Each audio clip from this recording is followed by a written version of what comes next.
Hi dear student, एग्रीनैक platform पे आपका स्वागत है। दोस्तों, आज इस वीडियो में टाइप ऑफ लर्निंग के बारे में हम लोग जानेंगे।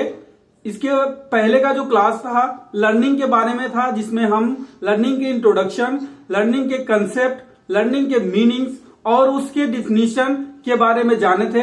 डिफिनीशन हम आमतौर के रूप में भी जाने थे, साधारण भाषा में भी जाने थे, और जो साइंटिस्ट स्मिथ 1962 में एक डिफिनीशन, बहुत साधारण डिफिनीशन दिए थे, उसके बारे में हम लोग जाने थे। अगर वो वीडियो आपको देखना है तो जाके प्लेलिस्ट में वीडियो को देख सकते हैं। और आज हम लोग टाइप ऑफ लर्निंग के बारे में पढ़ेंगे। जैसे कि आप देख रहे हैं टाइप ऑफ लर्निंग के प्रकार। आपको बता दें कि जो लर्निंग का प्रकार है, बहुत सारे प्रकार हैं लर्निंग के, बहुत सारे लर्निंग के टाइप हैं जो साधारण रूप से व्यक्त नहीं किया जा सकता है, जो सरल रूप से बताया नहीं जा सकता है। तो कुछ ऐसे टाइप ऑफ लर्निंग के बारे में हम लोग आज पढ़ेंगे जो एनसीईआरटी के बुक्स में भी मिलते रहते हैं, और यहीं से एग्जाम में क्वेश्चंस भी पुट अप ज्यादा होते हैं। और ये भी कहा जा सकता है कि ये जो टाइप है थोड़ा ऑथेंटिक है, और जो कॉम्पिटिटिव एग्जाम होता है वहां भी यहीं से क्वेश्चंस पूछे जाते हैं। तो सबसे पहले आप जैसे देख रहे हैं यहाँ पे, पहला जो टाइप है वर्बल लर्निंग यानी मौखिक अधिगम, मौखिक लर्निंग। आपको बताएं कि वह लर्निंग, वह अधिगम जो संवेदना यानी सेंसेशन, परसेप्शन यानी आपकी जो अवधारणा है, मेमोरी यानी आपकी स्मृति, और आपकी जो थिंकिंग पर निर्भर करता है। आपका जो वर्बल लर्निंग है वो लर्निंग, वो अधिगम या लर्निंग आपके सेंसेशन यानी आपके संवेदन, आपके परसेप्शन यानी आपकी अवधारणा, आपकी मेमोरी और आपकी थिंकिंग पर निर्भर करता है, और ये नॉलेज एक्विजिशन की ओर ले जाता है। जो आपका वर्बल लर्निंग है वो आपके नॉलेज एक्विजिशन यानी आपके ज्ञान के अधिग्रहण की तरफ आपको ले जाता है, वर्बल लर्निंग कहलाता है। यानी वर्बल लर्निंग क्या है? वो ऐसा लर्निंग, ऐसा अधिगम जो सेंसेशन यानी संवेदन, जो परसेप्शन यानी अवधारणा, जो मेमोरी एंड थिंकिंग पर निर्भर करता है, और ये आपको नॉलेज एक्विजिशन यानी नॉलेज यानी ज्ञान के अधिग्रहण की ओर आपको ले जाता है, वर्बल लर्निंग कहलाता है। ये साइन, पिक्चर, सिंबल यानी आपका जो वर्बल है, साइन, पिक्चर, सिंबल, साइन, आपका picture, symbol, word, sound and voice आदि वर्बल लर्निंग के आवश्यक साधन है। यानी आप जब कोई चीज, इसमें क्या है कि सबसे पहले वह थिंकिंग की बात हुई है, इसमें नॉलेज की बात हुई है। अगर आपको किसी को कम्युनिकेट करना है या किसी से बात करना है तो आपको क्या सिंबल के बारे में, आपको वर्ड्स के बारे में, आपको पिक्चर्स के बारे में, आपको साउंड एंड वॉइस के बारे में आपको जानना होगा, आपको सीखना होगा। जैसे कि आप कहीं ड्राइव कर रहे हैं, वहां पे इस प्रकार का सिंबल बना होता है, एरो बना होता है कि इससे क्या हुआ, हमें आगे जाना है। अगर यू टर्न का सिंबल बना है तो आपको वहां से यू टर्न होना है। तो ये सारे सिंबल्स देख के आप ये अनुमान लगा लेते हैं, आपके माइंड में ये परसेप्शन होती है, आपके माइंड में ये अवधारणा पैदा होती है कि हमें यहां से यू टर्न होना है, हमें यहां से सीधे चलना है। तो क्या है कि पहला जो वर्बल लर्निंग है, इसमें आपको ये सिखाता है, या किसी से कम्युनिकेट करने के लिए आपको picture, symbol, word, sound and voice का नॉलेज होता है। साथ साथ में आपको बताएं कि रट कर याद करना एक प्रकार का भी स्कूली शिक्षा है। और एग्जाम्पल के तौर पे आपको बता दें कि जो कृषि संबंधित यानी कृषि संबंधित या किसी और भी संबंधित जो भी आपको इंफॉर्मेशन इकट्ठा करना है, वो इंटरनेट या कंप्यूटर के लिए, मोबाइल फोन का उपयोग करने के लिए जो किसान वर्बल लर्निंग करता है। आगे हम लोग बात करेंगे, जैसे आप वर्बल लर्निंग समझ गए हैं, जो भी हम symbols, word, voice and sound के बारे में हम सीखते हैं वो हमारा कम्युनिकेशन या कम्युनिकेट करने के लिए वो हमारा वर्बल लर्निंग है। उसके बाद नेक्स्ट आपका मोटर स्किल्स, जैसे कि आप देख रहे हैं सेकेंड आपका जो है मोटर स्किल है। मोटर स्किल की बात करें, सीखना जो ज्यादातर शारीरिक एंड मोटर गतिविधियों पर निर्भर करता है। यानी जो आपका लर्निंग है वो ज्यादातर आपके फिजिकल एंड मोटर गतिविधियों पर निर्भर करता है, और ये स्किल की तरफ, स्किल के अधिग्रहण की ओर ले जाता है, जिसे हम मोटर लर्निंग कहते हैं।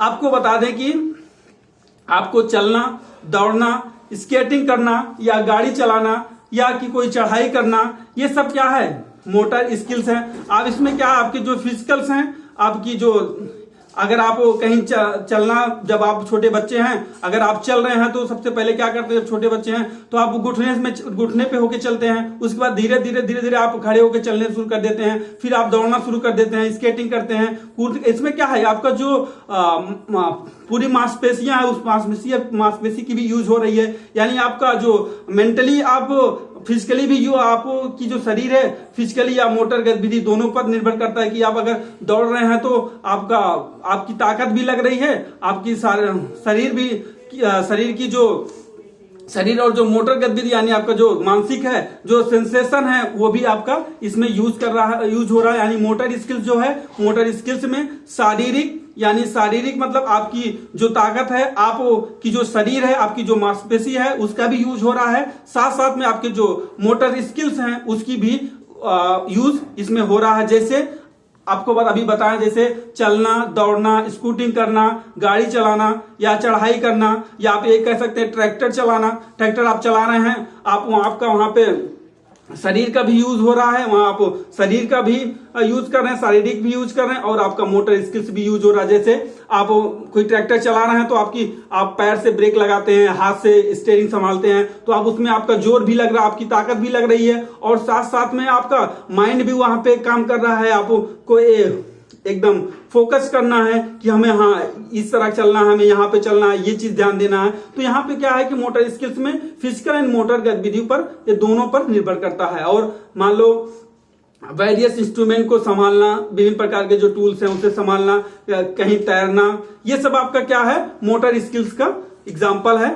आई होप दोस्तों समझ गए होंगे कि वर्बल लर्निंग में क्या था, जो सिंबल था, जो वर्ड था, जो वॉइस था, जो साउंड था, उसे आप सीख रहे थे कम्युनिकेट करने के लिए। उसके बाद अगले में क्या था, मोटर स्किल्स में आपका फिजिकल और मोटर गतिविधि दोनों पर निर्भर करता है, जो स्किल का अधिग्रहण की ओर ले जाता है। जैसे आप ट्रैक्टर चलाना, कूदना, दौड़ना, वेरियस इंस्ट्रूमेंट संभालना आदि, ये सब इसमें आता है। उसके बाद हम नेक्स्ट बात करेंगे कंसेप्ट लर्निंग। कंसेप्ट लर्निंग की बात करेंगे तो हम आपको बता दें, ये ऐसा लर्निंग है जो हाई लेवल मेंटल प्रोसेस है। किसी वस्तु या व्यक्ति या घटना के बारे में जब मेंटल इमेज के रूप में भी सीखना प्राप्त किया जाता है। आपको बताएं कि जो कंसेप्ट लर्निंग है, वो कंसेप्ट आपको एग्जांपल तौर पे एकदम साधारण भाषा में बता दें कि जैसे कि कोई कबूतर है, कबूतर कहीं बैठा है, आप देखें, कह रहे हैं वहां पे एक कबूतर है। अब उस कबूतर को आप नाम से भी उसे जान रहे हैं, उसे एक जानवर के रूप में संदर्भित कर रहे हैं, उसे एक जानवर के रूप में बता रहे हैं कि वहां पे एक कबूतर है। तो आप क्या है, आपका जो कंसेप्ट है वो कंसेप्ट क्लियर है कि वो एक कबूतर जो है, वो जानवर है। इसीलिए कहा गया कि जो कंसेप्ट लर्निंग है वो हाई लेवल मेंटल प्रोसेस है, जो किसी वस्तु, व्यक्ति या घटनाओं के बारे में मेंटल इमेज के रूप में भी सीखना प्राप्त किया जाता है। जैसे आपका जो पिछला एक्सपीरियंस है, ट्रेनिंग है, आपका जो प्रीवियस एक्सपीरियंस ट्रेनिंग है, उससे जो बनी अवधारणा को कंसेप्ट लर्निंग कहते हैं। देखो, जो एक्सपीरियंस ट्रेनिंग की बात आई कि आप जब इससे पहले आप जब सीख रहे थे, सीखते सीखते जब आए तो उसको देखने के बाद आपके पास इतना एबिलिटी हो गई कि उसको देख के आपको ये लग गया कि हाँ ये कबूतर है। तो उस कबूतर को आप देखते ही उसका नाम दिए, साथ साथ में उसे को रिलेट किए कि ये कबूतर एक जानवर है।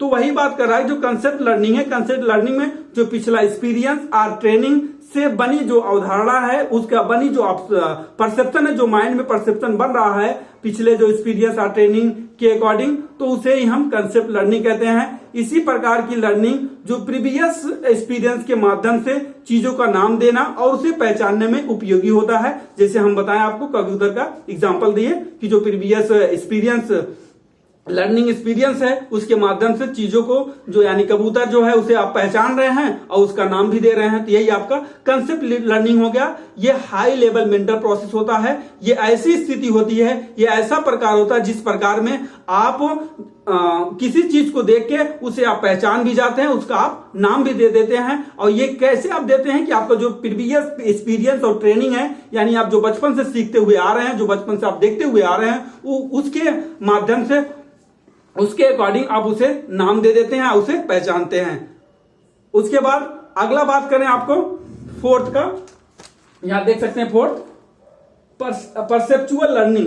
परसेप्चुअल लर्निंग की बात करें हम लोग तो यह वह अधिगम है या वह लर्निंग है जो लोगों के पिछले एक्सपीरियंस के परिणाम स्वरूप होता है, जो एक स्थिति को अलग तरह से देख सकता है।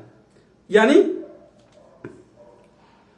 ये ऐसा लर्निंग है जो लर्निंग मतलब जो कोई भी मनुष्य है, उस मनुष्य का जो प्रीवियस यानी पिछले जो एक्सपीरियंस है, उसका जो ट्रेनिंग है, उस ट्रेनिंग को एक परिणाम स्वरूप होता है। जैसे कि आपको एग्जांपल तो बता दें कि आलू की जो रोग लगता है, आलू में जो झुलसा रोग लगता है, उसका जब भविष्यवाणी तब कर सकते हैं जब आपका यानी जब कोई आपका प्रीवियस एक्सपीरियंस है या ट्रेनिंग है, तो आप किसी आलू का झुलसे रोग की भविष्यवाणी आप तब कर सकते हैं जब आप देखेंगे कि मौसम धूमिल है और बादल वाले हैं, यानी मौसम धूमिल है और बादल वाला हो, या सीख पिछले एक्सपीरियंस के परिणाम। यानी होता है कि गांव में ऐसे कई सारे एक्टिविटीज होते हैं कि लोग जो बहुत पुराने लोग होते हैं वो रात में आसमान को देख के या सुबह में सूरज को देख के वो टाइमिंग बता देते हैं कि ये टाइमिंग, वो सब क्या उनकी जो प्रीवियस एक्सपीरियंस या ट्रेनिंग है, उस ट्रेनिंग के आधार पर वो बताते हैं। इसी प्रकार जो आलू में झुलसा रोग लगता है, उस झुलसा रोग में वो भविष्यवाणी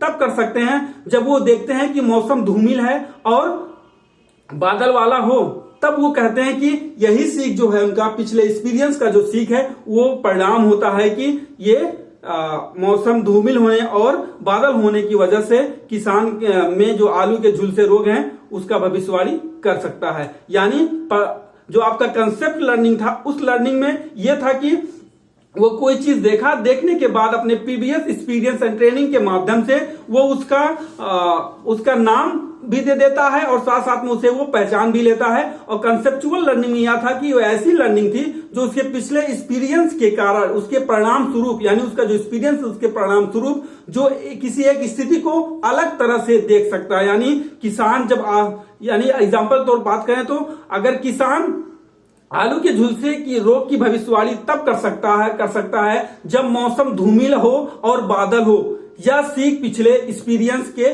परिणाम हैं। उसके बाद नेक्स्ट बात करें फिफ्थ बात करें problem solving learning. Problem solving learning fifth है। प्रॉब्लम सॉल्विंग लर्निंग वह होता है जब व्यक्ति एक निश्चित जो गोल है, उसका जो लक्ष्य है, उसको प्राप्त करने के लिए प्रेरित होता है। यानी इसमें प्रॉब्लम सॉल्विंग लर्निंग में जब कोई व्यक्ति एक निश्चित एक उसका परमानेंट जो गोल है, उस गोल को प्राप्त करने के लिए जब मोटिवेट होता है, जब प्रेरित होता है, लेकिन उसकी जो प्रगति है कुछ बाधाओं से अवरुद्ध हो जाती है।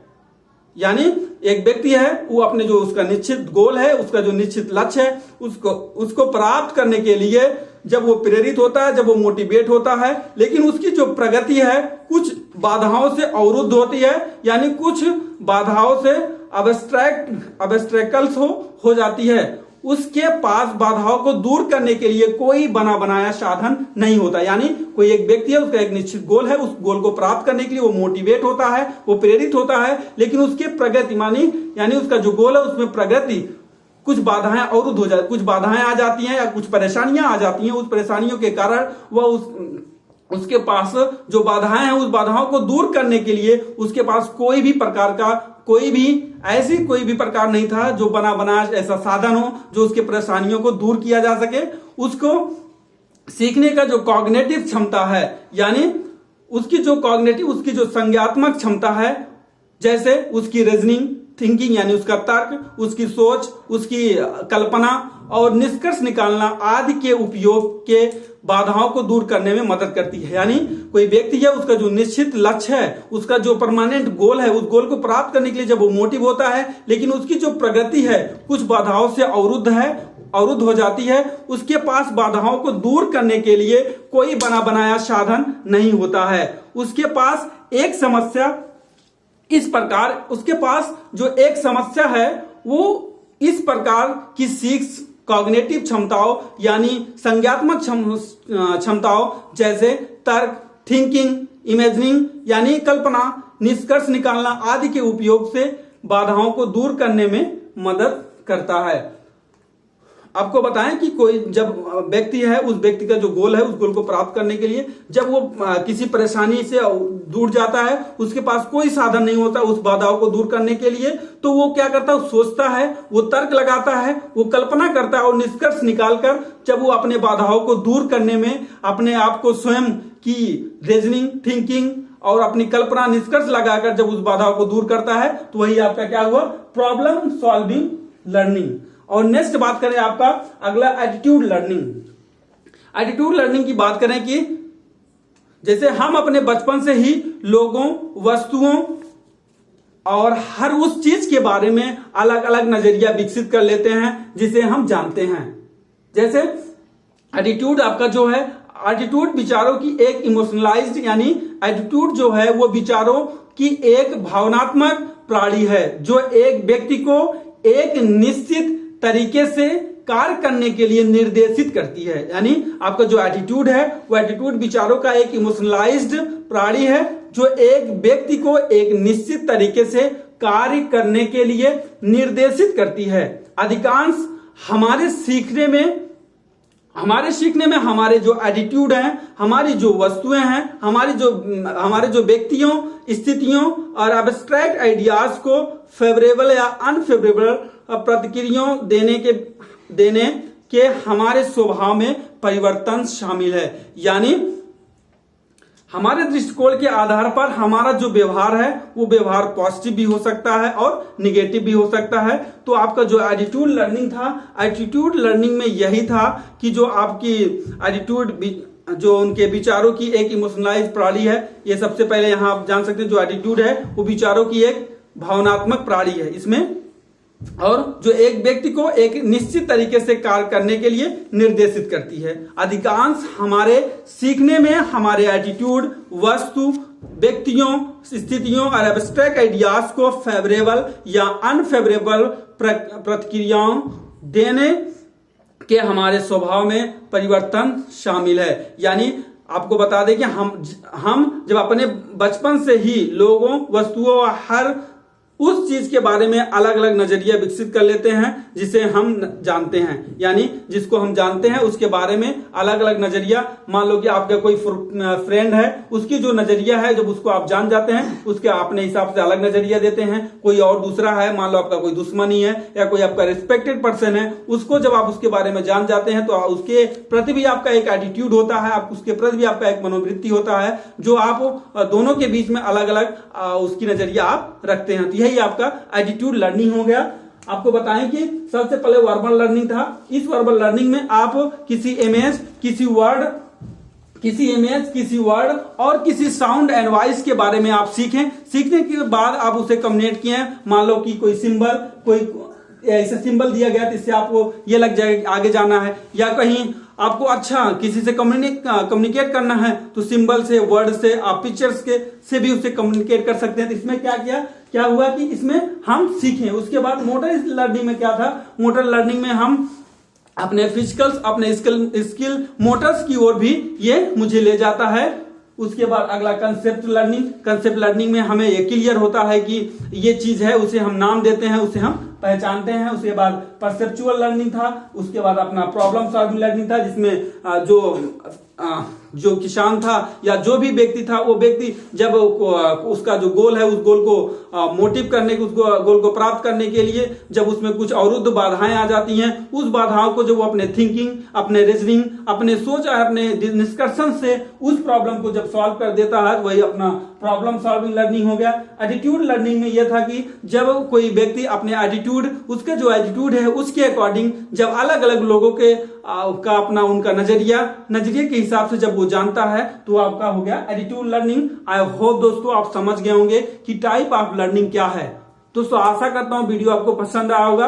वीडियो को लाइक एंड सब्सक्राइब करें, बाद में बेल आइकन को प्रेस करें जिससे आने वाले सारे वीडियो का नोटिफिकेशन आपको मिलता रहे। दोस्तों अभी भी अगर आपको कोई भी डाउट है तो कमेंट बॉक्स में कमेंट कर सकते हैं, नहीं तो डिस्क्रिप्शन बॉक्स में जाके टेलीग्राम चैनल को ज्वाइन कर सकते हैं। वहां पे आपके जो भी कमेंट होंगे, जो भी क्वेश्चन होंगे, अगर वो कहूं वहीं पे मैसेज के रूप में अगर जवाब देने लायक होगा, आंसर करने लायक होगा तो अवश्य किया जाएगा, नहीं तो एक वीडियो के रूप में अपलोड किया जाएगा।